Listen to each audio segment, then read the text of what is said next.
We're in the middle of the cosmic dissolution. The world of the Creator, Brahma, has been destroyed by the forces of dissolution. And even these forces are now sitting in meditation. They've entered into nirvana.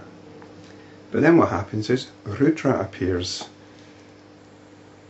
The terrible figure of Rudra, who is the egosense. He's devoted to the disturbance of the equilibrium. I suppose you understand that as the disturbance of equanimity. Only when the infinite consciousness becomes aware of itself does this form become manifest. So this form could be understood as the manifestation of consciousness, or a movement in consciousness. It's the movement of the attention. Again, this form, as the Rudra, is but a small particle, as it were, of the infinite consciousness, and hence does not exist as such in reality. The form is but an illusory perception. He exists as the unfoldment or movement in cidakasha, infinite consciousness, and as air in both the space in creation and in living beings, as the life breath. Rudra is the life force. It's what gives rise to the whole process of creation. In the course of time, when all his movements come to an end, he attains supreme equilibrium. The three gunas, sattva, rajas and tamas, the three periods of time, past, present and future, the three inner instruments, citta, buddhi and ahamkara, the three aspects of Om, and the three Vedas are the three eyes of Rudra. The trident implies that he holds the three worlds in his hands. Since he is attained by sattva or goodness, and his very existence is for the good of all, he is known as Shiva. He then attains to the state of supreme peace, and is therefore known as Krishna. He himself creates, as kalpana, imagination, the whole universe, and he drinks the one ocean of cosmic being and attains to that supreme peace. So Rudra is the dynamic, the fundamental dynamic, the fundamental inclination to identify with notions, firmly established in the infinite consciousness. Vasistha continued, I then saw that this Rudra began to drink the cosmic ocean with the speed of the life force, or prana. And this is the speed of the attention. The attention drinks in whatever it attends to. This is its nature. We're presented with this cosmic ocean, and the attention drinks it in. The waters of the cosmic ocean entered into his mouth, in which a great fire was burning fiercely. This is the fire of craving once more. That Rudra or egosense exists as the fire in the bowels of the ocean or earth, and then at the end of the world cycle he drinks the ocean. Indeed, this egosense is the all at all times. At that time, there were only four things in that pure and limitless space. 1. The black-coloured Rudra, who stood without any support and without any motion. 2. The earth, which was rather muddy, and which was the abode of all the worlds, from the netherworld to the heaven. 3. The upper part of the creation, which being far, far away was beyond sight. And 4.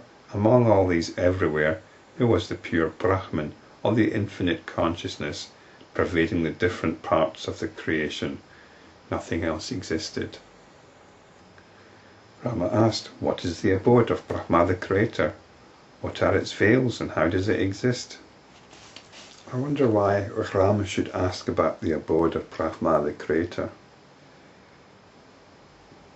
it's just been destroyed.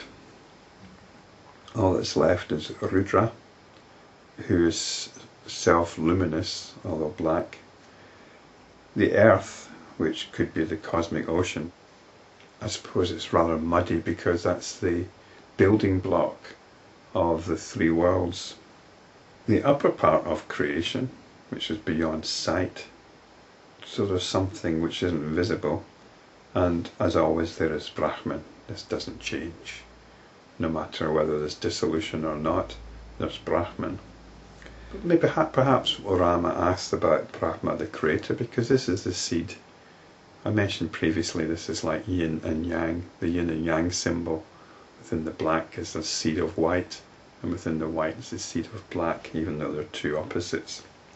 So Brahma is this new seed of creation about to begin within the dissolution.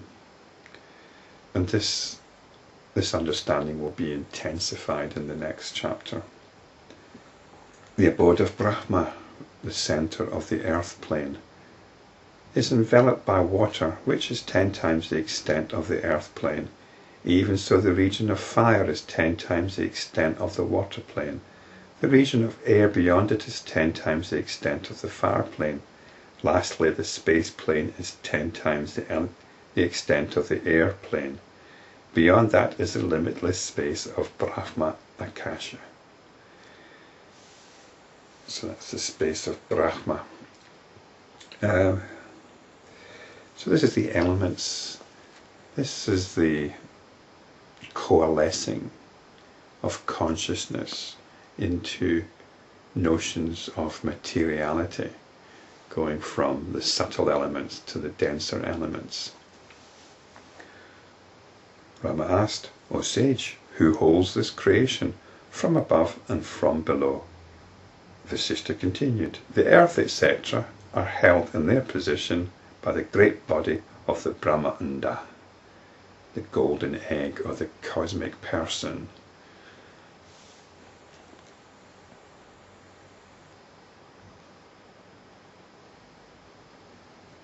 We don't want to get into the idea that this is all happening externally. So we see it as the cosmic person, which is a reflection of ourself. It's a reflection of ourself which coalesces into notions of a physical creation.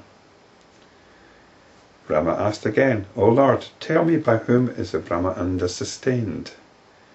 This is a bit like asking who made God. Vasistha replied, O Rama, it is not supported by anyone at all, whether you regard it as falling or not falling, for this universe has no form, no body, no materiality, though it seems to have a form. What exactly do we mean by it falls and by holding it? This is like the arguments of relativity. Movement and so on are all relative. When you keep changing the perspective, notions of holding it or moving it are all relative. Whatever be the notion, in the infinite consciousness it remains in that manner. This creation is but the dream city of the infinite consciousness. When it is thought of as falling, it seems to fall all the time. When it is thought of as existing in space, it stands and moves in space. When it is thought of as unmoving, it remains motionless. When it is thought to have been destroyed, it appears to have been destroyed. And in that destruction is the seed of creation.